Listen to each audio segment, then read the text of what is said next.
L'entrevue du jour, une présentation de Télésurveillance Santé Chaudière-Appalaches qui vous offre de demeurer chez vous en toute sécurité. 625-3301 ou tssca.ca. Télésurveillance Santé Chaudière-Appalaches depuis plus de 30 ans favorise le maintien à domicile pour les personnes en perte d'autonomie, ayant des problèmes de santé, déficience physique ou tout pour apporter un sentiment de sécurité à la maison. En appuyant sur le bouton « Aide », un professionnel de la santé sera en contact avec vous où que vous soyez dans votre maison.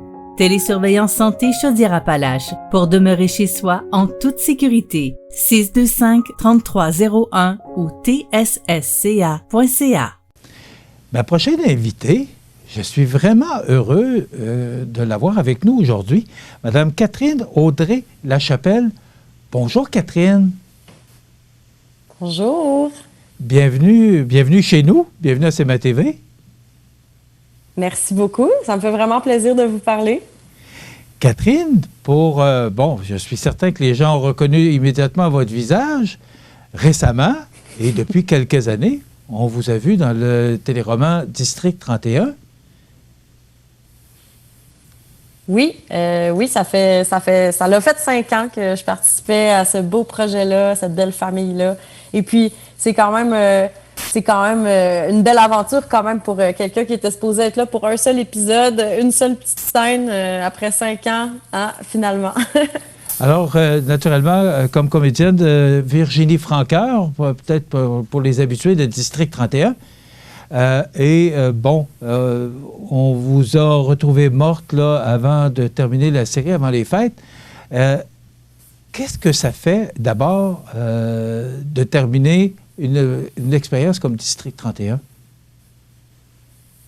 C'est certain que ça fait un petit pincement au cœur, naturellement. C'est un petit deuil à faire, évidemment, par rapport avec la mort du personnage, mais aussi avec la mort de ce beau contrat-là qui m'a tellement appris dans les dernières années. Mais somme toute, ce que j'en retire, c'est évidemment une très grande gratitude par rapport à toute l'équipe, par rapport à Luc Dionne, à Fabienne, à tout le monde qui m'ont fait confiance finalement, parce que c'était mon premier plus gros rôle, le rôle plus consistant à la télévision. Et puis, j'ai tellement appris, Michel, dans les dernières années. C'est fou quand même pour une jeune comédienne là, de pouvoir tomber là-dessus. Ça demande beaucoup de discipline, d'une part, mais ça permet aussi de faire des propositions au niveau du jeu. C'est ça qui est le fun avec ce plateau-là, c'est qu'on fait confiance aux comédiens, puis on a une latitude vraiment pour proposer des personnages, proposer des interprétations. Vous avez joué dans Rupture, vous avez joué dans Yamaska. Est-ce que ce sont cette expérience-là qui vous a amené à District 31? Comment s'est fait votre arrivée à District 31? District 31, à l'origine, c'était supposé être un tout petit rôle. J'étais supposée être présente seulement dans une seule scène au début de la saison 1, à l'épisode 11 plus précisément. Là, pour ceux qui ont Tout TV Extra, je pense que vous pouvez aller voir ça si vous êtes curieux. Et puis, c'était une scène en interrogatoire. Et puis, donc, je me suis fait offrir ce rôle-là. Les plus petits rôles, ça arrive qui sont offerts, étant donné qu'il y a un roulement de comédiens qui est assez important. Vu que c'est une quotidienne, il y a beaucoup de monde qui passe dans l'émission. Donc, j'ai pas eu à faire d'audition pour ce rôle-là. Mais donc, je suis arrivée quand même sur ce plateau-là bien préparée. Et puis, je me suis dit, bon, c'est peut-être juste une scène, mais il n'y a pas de raison de ne pas avoir de plaisir là-dedans, puis de ne pas faire une proposition intéressante. Fait que j'ai décidé vraiment de m'amuser avec ce personnage-là, d'essayer de lui donner quelque chose d'un peu plus déjanté, de vraiment pas barrer des 4 roues, tu sais, qu'on se dise, ah, c'est qui ce fille-là, finalement. Et puis, je sais pas qu'est-ce qui s'est passé, s'il y a eu un déclic chez Luc Dionne, mais quand il a vu ça, puis il a eu envie probablement de voir jusqu'où ce personnage-là pouvait se rendre. Donc, voilà. Et là, vous avez fait de la télévision, bien sûr, long-métrage, court-métrage, vidéotype, théâtre. Qu'est-ce que vous aimez le plus? C'est sûr que vous allez me répondre District 31, mais à part ça, est-ce que vous aimeriez retourner au théâtre? C'est quoi vos plans? Euh, My God. Quand on est comédien, on est souvent appelé à être assez versatile et à être capable de faire un peu de touche à tout. C'est évident qu'on joue pas au théâtre comme on joue devant une caméra. Après ça, pour dire qu'est-ce que j'aime le plus, c'est comme me demander de choisir un de mes enfants. Mais j'ai pas d'enfant, c'est juste une métaphore. Mais j'aime faire tout. Je vais t'avouer que j'aime la télé, j'aime le rythme de travail aussi. C'est comme une fourmilière, travailler sur District 31, travailler en télé. Vraiment, c'est chaque chose à sa place. Ça roule vite. On propose, on continue, on enchaîne. Puis il y a quelque chose dans ce rythme-là qui me plaît. Le théâtre, j'adore ça aussi. C'est extrêmement différent. On a vraiment le temps d'explorer plus en profondeur. Mais je pense que ce qui me rejoint le plus et ce qui fait le plus de bien à ma créativité, mon artiste intérieur, c'est réellement la musique, je pense. Le District 31, c'est l'émission de l'émission. Allez jusqu'à maintenant, les codes d'écoute sont excellentes et même très fortes. Et l'intrigue se poursuit. Qu'est-ce qu'on peut espérer de plus? Parce que quand on a travaillé dans une série comme celle de District 31, la marche est haute après ça. Est-ce que vous la voyez haute, la marche? Évidemment. Oui. Ben, tu sais, on ne sait pas de quoi est fait demain. Et puis, j'ose espérer que l'avenir va me réserver des belles surprises. Et puis, je suis assez optimiste. Premièrement, j'ai hâte que la pandémie soit finie pour que tout devienne plus facile, reprenne un peu de normal.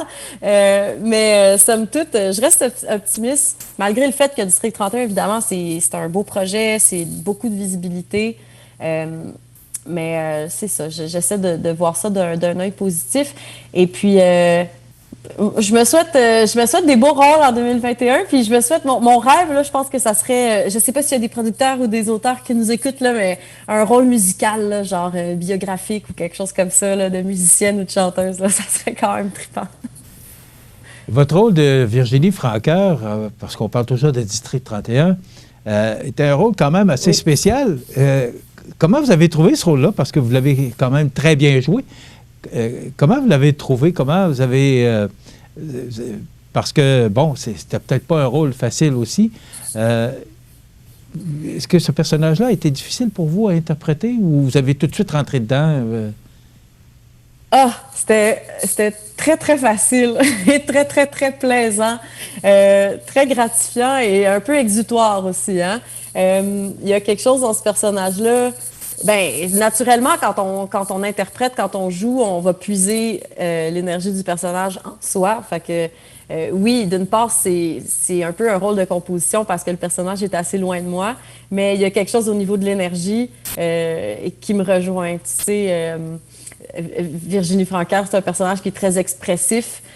Puis ça, moi aussi, je suis très expressive. À la différence que moi, je suis incapable de mentir. Je suis vraiment une piètre menteuse. Ça paraît tout de suite dans ma face quand j'essaye de dire quelque chose qui est pas vrai. Alors, probablement que... Ben ça, Virginie, c'était une très bonne menteuse, mais je pense que pour ce qui est de ce facteur-là, de ce qu'il y avait de particulier avec ce personnage-là, qu'on savait jamais si elle disait la vérité ou pas, c'est que moi, j'essayais toujours de l'aborder en me disant... Pour elle, c'est la vérité. C'est vraiment vrai. C'est toujours comme ça qu'on le dit. Fait que c'est sa vérité à elle. Après ça, on ne sait pas trop ce que les autres reçoivent. Catherine, vous avez joué aux côtés de Sébastien Delorme, que vous disiez que vous aviez déjà tourné auprès de lui. Après ça, Hélène Bourgeois-Leclerc, qui a été votre professeure, et Guilda Roy, qu'est-ce que ça fait que de se retrouver aux côtés de tels comédiens avec l'expérience qu'ils ont? Parce que vous êtes toute jeune. Il y a quelque chose de Pardon? C'est parce que vous êtes toute jeune. Qu'est-ce que ça fait pour vous de vous retrouver aux côtés de ces gens-là? Ben, moi, personnellement, je suis pas une personne qui est intimidée nécessairement par les mentors ou par les gens qui ont plus de métiers. Je trouve ça rassurant de les avoir auprès de moi parce que au final, on travaille tous pour le même projet. Hein? On travaille tous pour pour donner un bon show. Alors, s'il y a des trucs qui sont un peu plus difficiles, ben d'avoir ces personnes-là qui ont beaucoup de métiers derrière la cravate auprès de moi, ben c'est rassurant de savoir qu'ils sont là pour m'épauler, qu'ils peuvent me donner des conseils si j'en ai besoin. Gildor avait toujours un bon conseil à donner. C'était super le fun de tourner des scènes avec lui, vraiment. Et ça vous permet d'apprendre encore davantage parce que vous avez des gens d'expérience autour de vous. Donc, vous avez connu une belle expérience. Absolument. Puis, tu sais, je suis beaucoup dans l'observation aussi. J'aime ça regarder mes collègues jouer, voir comment ils s'approprient le texte, voir comment ils bougent. C'est super formateur. Catherine, on va s'arrêter quelques instants pour une courte pause, mais moi, j'ai appris que vous faites de la musique aussi. Alors, on va découvrir ce côté de Catherine Audrey-Lachapelle tout de suite après la pause. L'entrevue du jour, une présentation de Télésurveillance Santé Chaudière-Appalaches qui vous offre de demeurer chez vous en toute sécurité. 625-3301 ou tssca.ca. Alors, je vous rappelle que notre invitée aujourd'hui, Mme Catherine Audrey-Lachapelle, bien connue pour son rôle dans District 31, pour son personnage de Virginie Francoeur. Catherine, moi, je voudrais vous parler parce que j'apprenais, en sachant que je réaliserais une entrevue avec vous, que vous avez un complice parce que vous faites de la musique également avec Léandre Joly-Pelletier. Vous avez formé le duo Véranda, alors qui est c'est du country ou du bluegrass.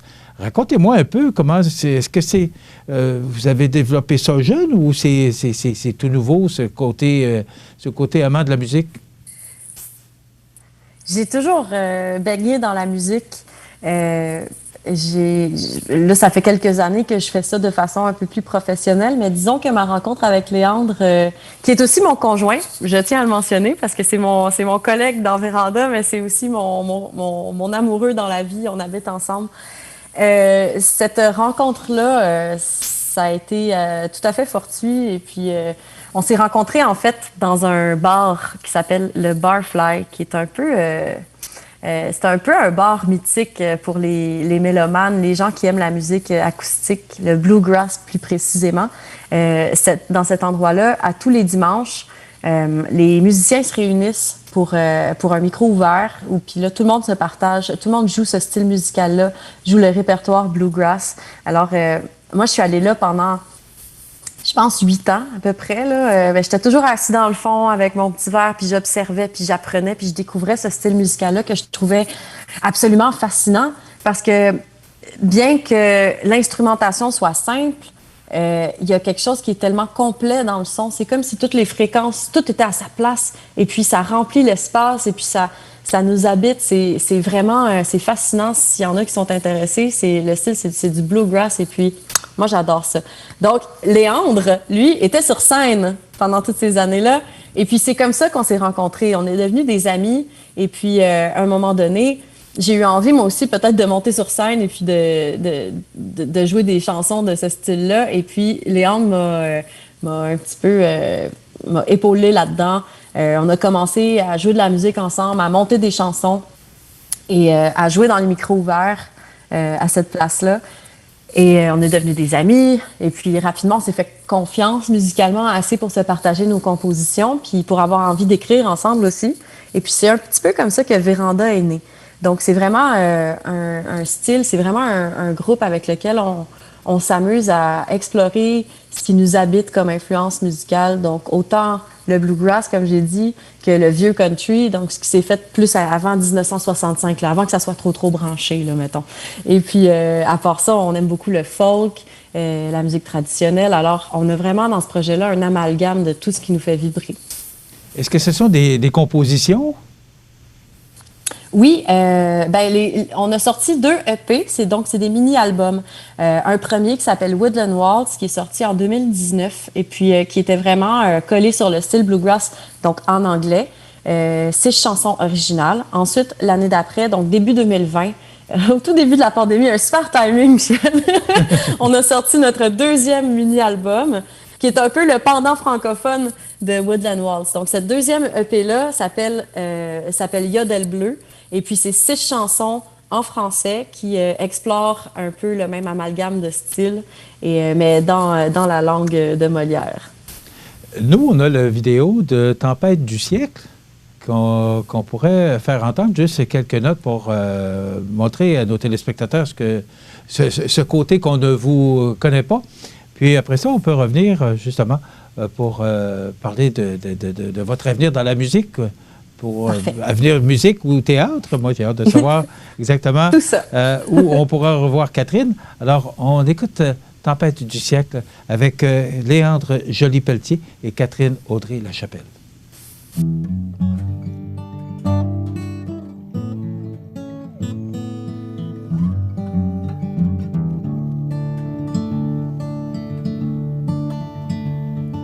Regarde comme le ciel est lourd, il va craquer dans pas trop long. Si on prend le chemin du retour, dans 1 heure on est à maison. Ça vient de commencer à tomber, que ça a des airs de fin du monde. Dehors y'a le vent qui crie de rentrer, 4 heures pis fait déjà son. Ça nous donne un autre ici. De toute façon y'a rien à faire, que d'attendre ça soit fini.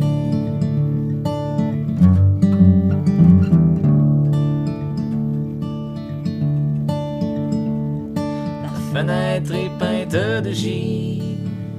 Alors voilà, Tempête du siècle avec Catherine Audrey-Lachapelle et Léandre Joly-Pelletier, le duo Véranda. Catherine, est-ce que vous aimez plus la musique que le théâtre ou la télévision? Est-ce que vous aimeriez faire les deux? Parce que c'est encore assez difficile de faire les deux. On sait, et vous me confiez avant l'entrevue, que District 31 vous occupez beaucoup. Alors, est-ce que c'est pour vous amuser avec votre conjoint que vous faites ça? C'est quoi exactement l'objectif avec la musique? La musique puis le jeu, pour moi, c'est vraiment des passions connexes, des passions parallèles. Et puis, tu sais, quand on choisit de devenir comédienne, c'est sûr que ça vient avec son lot d'incertitudes, son lot de compromis. Mais somme toute, c'est un métier qu'on choisit d'exercer par pure passion, parce qu'on aime ça.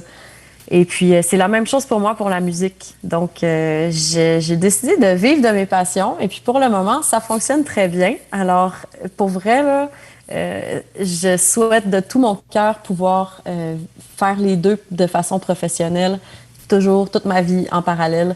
Puis, je m'amuse à dire que j'aimerais ça faire une Dolly Parton de moi-même. Ben en fait, parce que cette femme-là est partie de pas grand-chose et puis elle est devenue un véritable empire. Elle a toujours fait de la musique, elle a toujours fait des films, elle a toujours fait ça en parallèle et puis il n'y a rien qui lui a empêché de le faire. Donc, moi, je vois pas pourquoi je devrais choisir. J'ai choisi de faire les deux puis c'est ça que je vais faire. Voilà. Écoutez, pandémie. Bon, il y a toutes sortes d'obstacles actuellement. On a connu beaucoup de difficultés à tourner en 2020. Il semble que le début 2021, ça va être sensiblement la même chose. Mais vos projets pour 2021, est-ce que vous pensez, est-ce que la pandémie peut ralentir vos projets ou comment vous voyez la prochaine année? Bien, évidemment que la pandémie peut ralentir nos projets et elle l'a bien fait en 2020, étant donné qu'on avait un superbe été devant nous. On allait se promener partout à travers le Canada. Mais tout le monde a fait des sacrifices, hein, je pense, dans la dernière année. Alors, on reste optimiste pour 2021 et puis on profite de cette accalmie-là, de ce reconfinement pour continuer d'écrire ce qui sera l'album qu'on va sortir en 2021. Donc, on travaille présentement sur cet album-là, qui sera notre premier album complet, complètement francophone, dans le même style. Donc, cet amalgame-là de folk, de country, puis de bluegrass. OK. Télévision, film, est-ce qu'il y a des théâtres? Est-ce que vous avez des projets? Est-ce qu'il y a de quoi qui s'en Oui, vient? Est-ce que vous avez de quoi en vue? absolument. Ben oui, en fait, malgré l'incertitude, j'ai des beaux projets qui s'en viennent en 2021. Donc, dès qu'on va avoir le droit, là, on va commencer des répétitions. Je vais avoir la chance d'être sur les planches. Donc, des beaux projets de théâtre qui s'en viennent. Là, malheureusement, j'ai pas le droit de dire exactement c'est quoi parce que les programmations sont pas sorties. Alors, restons à l'affût. À un moment donné, ça va sortir. Donc, théâtre d'une part, et puis d'autre part, j'ai travaillé dans la dernière année sur le premier long-métrage du réalisateur Marc-Antoine Lemire, à qui on doit le court-métrage Pre-Drink, pour ceux qui connaissent pas non plus, vous pouvez aller regarder ça. C'est un court-métrage qui a parcouru le monde, qui a été dans des dizaines de festivals, qui a tout raflé sur son passage. Vraiment, Marc-Antoine a gagné plein de prix avec ce film-là. Donc, naturellement, son parcours l'a amené à faire son premier long-métrage dans lequel je joue. Je suis très fière de ça et puis j'ai extrêmement hâte de voir qu'est-ce que ça va donner. Présentement, il est en post-production. Donc, de ce qu'il m'a dit, normalement, il essaierait que ça sorte fin 2021, automne 2021. Voilà. OK. Ben, écoutez, si quoi que ce soit, vous revenez-nous et venez nous en parler. Ça nous fera plaisir de vous recevoir à nouveau. Si je me rends 30... Ça va toujours me faire plaisir de vous parler. Si on revient dans District 31 pour terminer cette belle entrevue, Virginie Francoeur, est-ce que vous pouvez nous dire où vous avez caché les bijoux? Ça, c'est pas moi qui détiens le secret de ça, malheureusement, Michel. C'est Luc Dionne. Ah! Alors, on va rester avec le suspense. Vous avez été très généreuse, Catherine. Merci beaucoup d'avoir été avec nous. Et si vous avez quoi à nous annoncer, une nouvelle vidéo, peu importe, vous serez toujours la bienvenue à CMA-TV. Merci beaucoup d'avoir été avec nous. Ça a été un réel plaisir. Merci beaucoup. Catherine Audrey-Lachapelle, qui, on l'a bien connue dans District 31 pour son personnage Virginie Francoeur. J'ai l'impression que ce personnage-là va la suivre encore pour un bon moment parce qu'on l'a trouvée excellente. Je vous ai trouvée très bonne en passant. Merci. Merci d'avoir été avec nous. Voilà, ça complète dans quelques instants les grands titres de l'actualité.